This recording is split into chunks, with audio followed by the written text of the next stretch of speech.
Todos os anos, milhões de casos de desaparecimento são noticiados às autoridades do mundo inteiro. Infelizmente, grande parte deles não é e nunca será esclarecida, pois a alta demanda, as diversas motivações e diferentes circunstâncias criam barreiras que nem sempre podem ser contornadas pelos investigadores. Esses acontecimentos são extremamente preocupantes, pois além do elevado número de casos conhecidos, especialistas indicam que as subnotificações podem fazê-los crescer ainda mais, chegando a índices que são, no mínimo, alarmantes.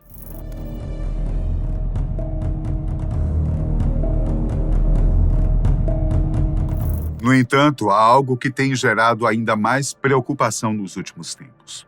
Casos de sumiços misteriosos, que além de não terem explicação, envolvem circunstâncias enigmáticas e condições aparentemente impossíveis, como lapsos temporais, deslocamentos espaciais, perda de memória e, lamentavelmente, vidas perdidas de formas estranhas, que nem sempre podem ser entendidas.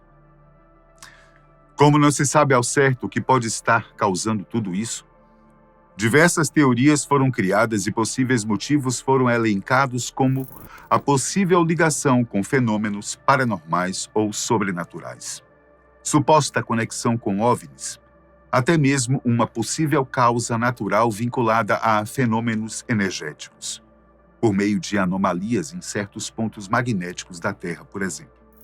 No vídeo de hoje, vamos apresentar para vocês as principais características desses mistérios, destacar os principais pontos em comum entre esses acontecimentos, além de relatar alguns casos que podem ilustrar o que está acontecendo. Talvez você nunca tenha ouvido falar sobre o assunto, mas ele está repercutindo cada vez mais, e já possui uma série de livros e filmes documentários que tentam explicá-lo. O principal nome vinculado ao fenômeno é o de David Paulides, um ex-detetive da polícia estadunidense que se tornou investigador particular e é responsável pela maior parte das obras publicadas sobre o tema.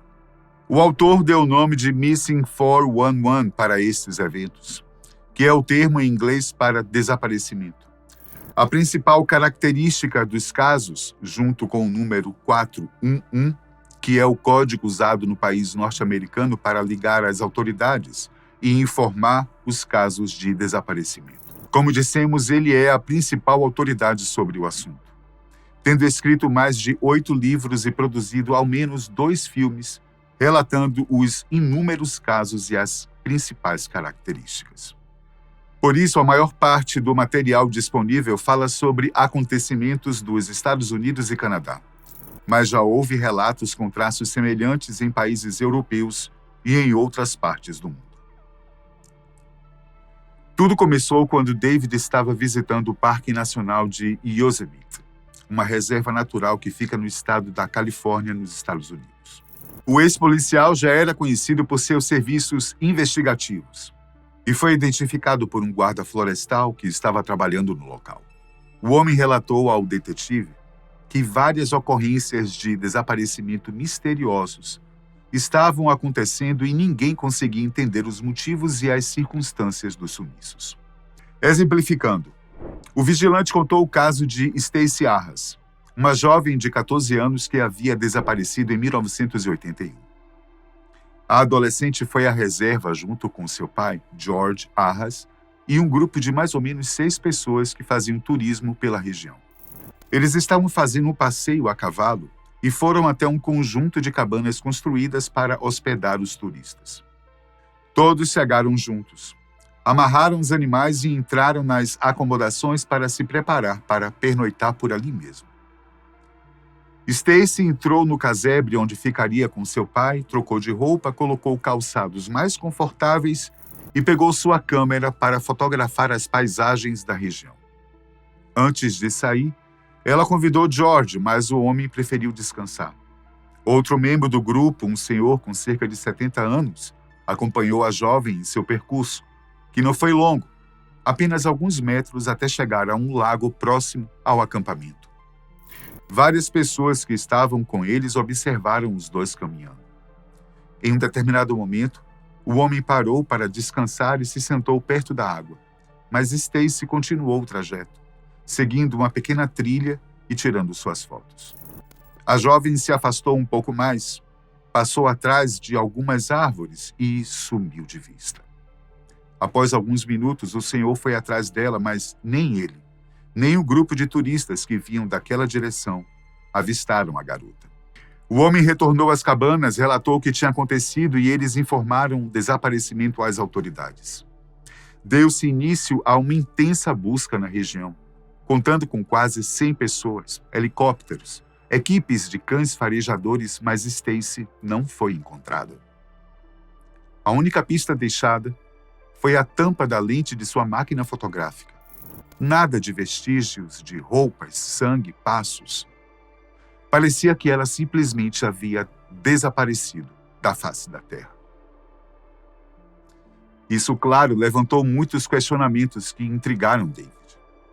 Ele decidiu investigar melhor e descobriu que havia centenas de outros casos semelhantes, sempre envolvendo circunstâncias enigmáticas que deixavam lacunas, que simplesmente não poderiam ser preenchidas pelo conhecimento que ele adquiriu ao longo de anos de experiência como detetive.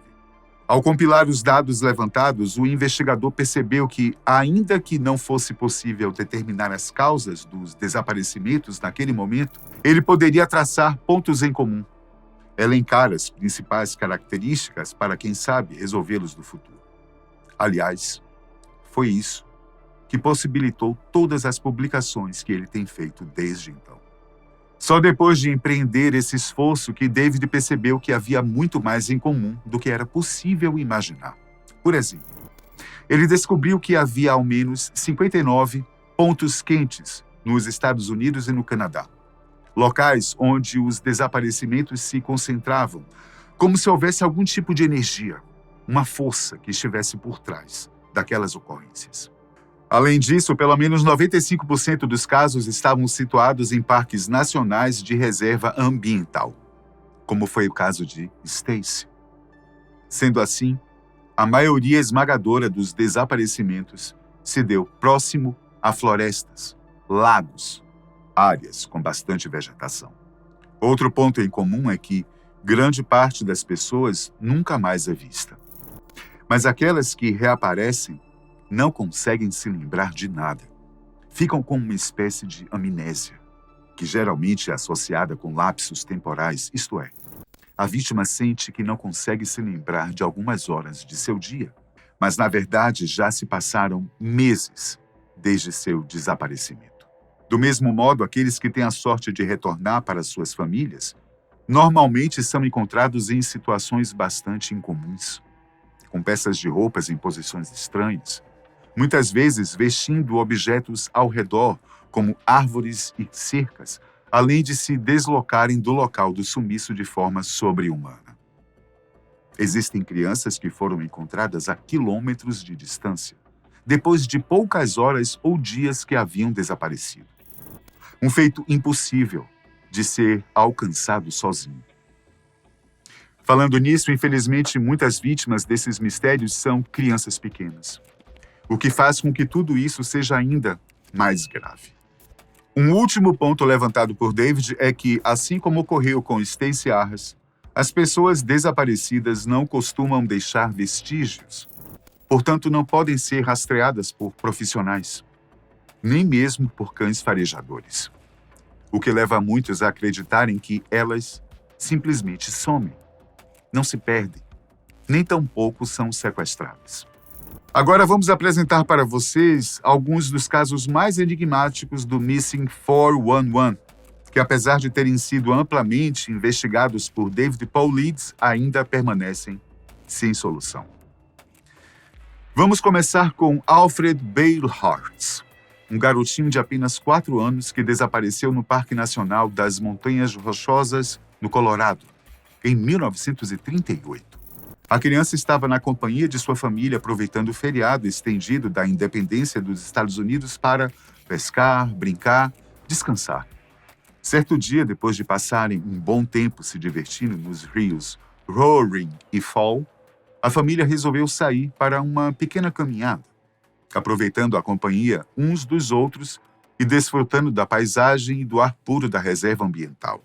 O passeio não foi muito longo, justamente para não colocar as crianças em risco, mas em determinado momento, quando os pais olharam para trás, Alfred simplesmente não estava mais lá.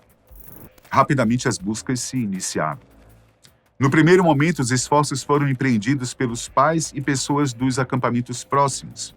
Mas como os responsáveis avisaram as autoridades imediatamente, em apenas 45 minutos, a força-tarefa já contava com pelo menos 100 membros para auxiliar nas buscas. Mas nenhum sinal da criança foi encontrado. A principal hipótese levantada foi afogamento, já que no momento do desaparecimento eles estavam próximos a um lago. No entanto, os pais não ouviram nenhum barulho, e a criança era acostumada com a água, o que tornaria o acidente pouco provável.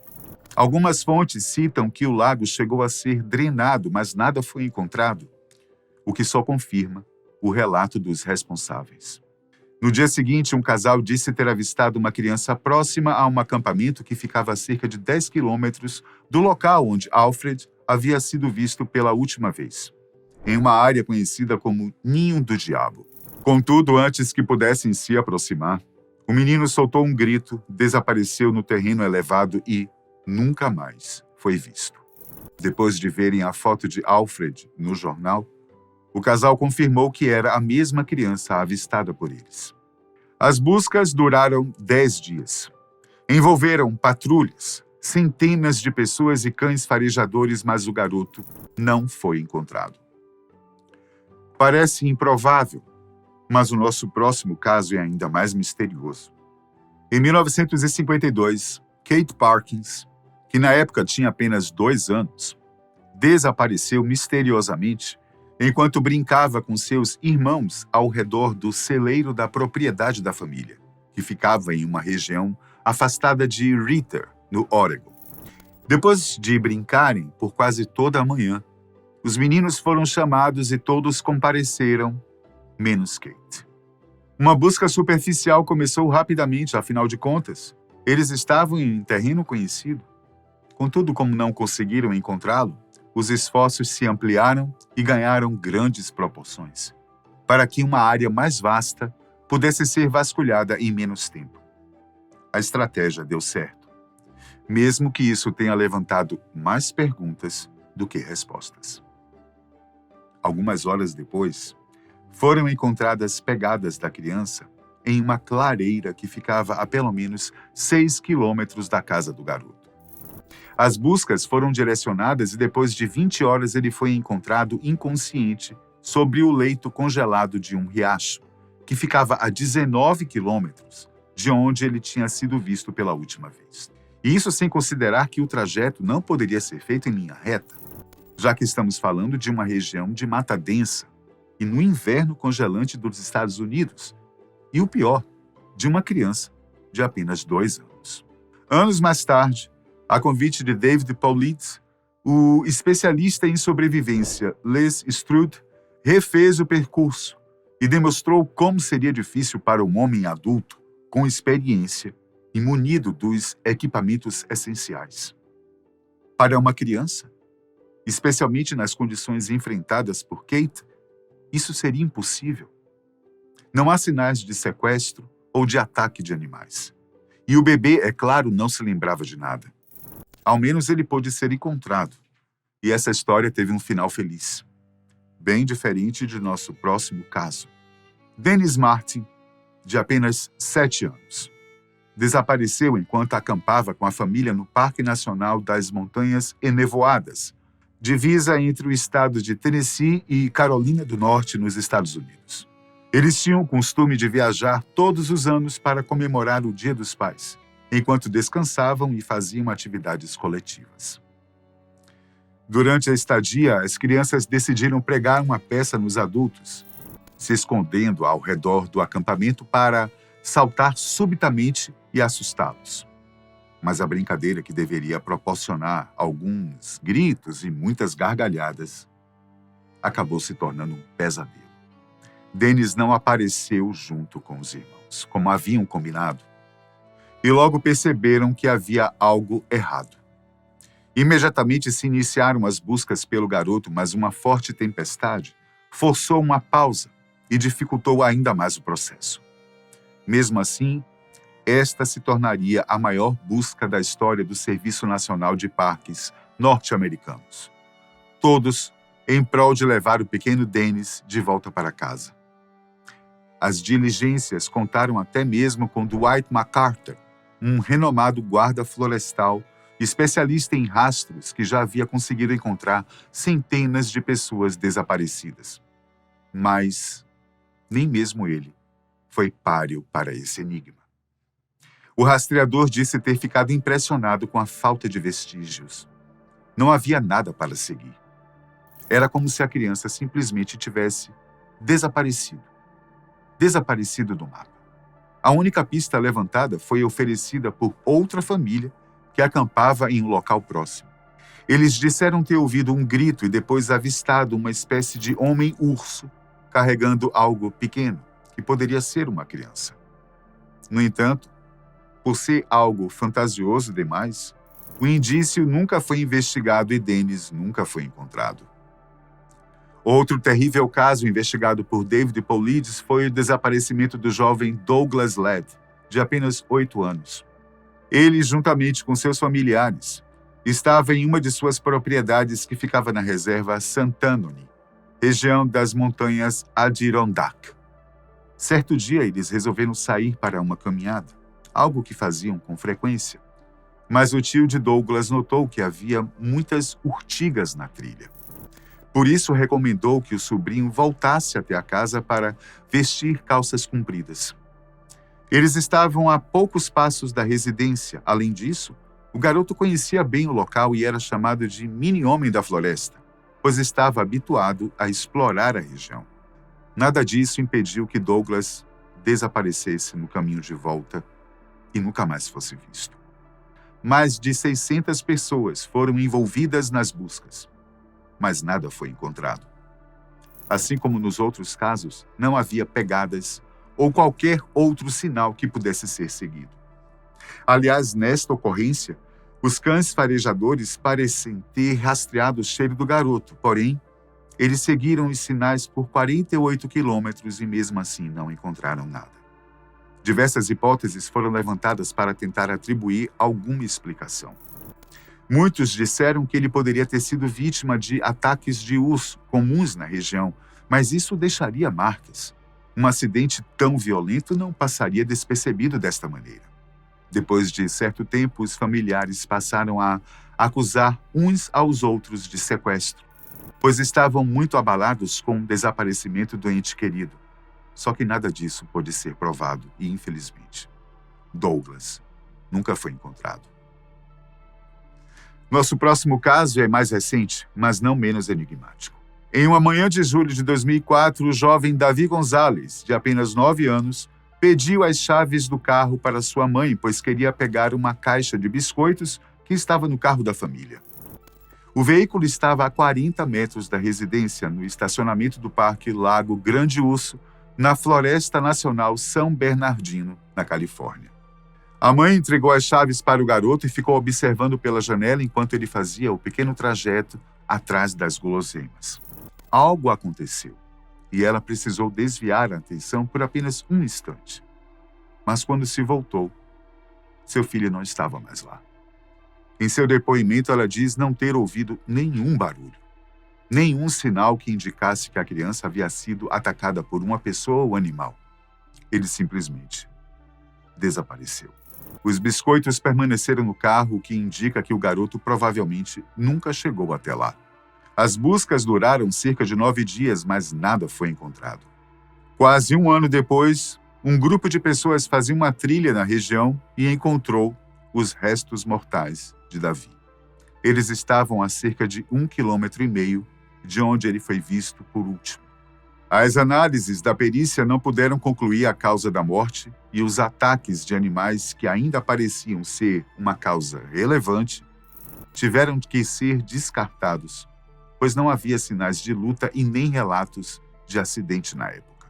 Sem dúvidas, esses casos apresentam histórias terríveis, que além de quase sempre terem um desfecho trágico, ainda deixaram as famílias com as dúvidas e os anseios sobre o que realmente teria acontecido com seus entes queridos. No entanto, apesar dos mistérios, nem todos concordam com as investigações e opiniões de David Paulides. Acontece que antes de se dedicar à apuração destes desaparecimentos, o ex-detetive estava envolvido em pesquisas e buscas que procuravam evidenciar a existência do pé grande, uma lenda comum em muitas culturas, sobretudo na região da América do Norte. Como esse assunto, na maioria das vezes, está envolvido em teorias da conspiração e pseudocientíficas, isso acabou minando a credibilidade do autor. Além disso, especialistas em análise de dados e desaparecimento dizem que, apesar dos casos não terem resolução, é muito provável que eles se encaixem nos principais motivos de sumiço sob essas circunstâncias: quedas de lugares altos, problemas de saúde repentino, afogamento, ataques de animais, exposição ao meio ambiente, enfim, coisas que teriam uma explicação racional e não sobrenatural. Ainda assim, existem aqueles que concordam com David e suas investigações, principalmente pela quantidade de material que ele conseguiu produzir até então. E aí? Qual a sua opinião sobre tudo isso? Eu só espero que, de um jeito ou de outro, algo possa ser feito a respeito logo, independentemente do que esteja causando esses desaparecimentos. Até a próxima.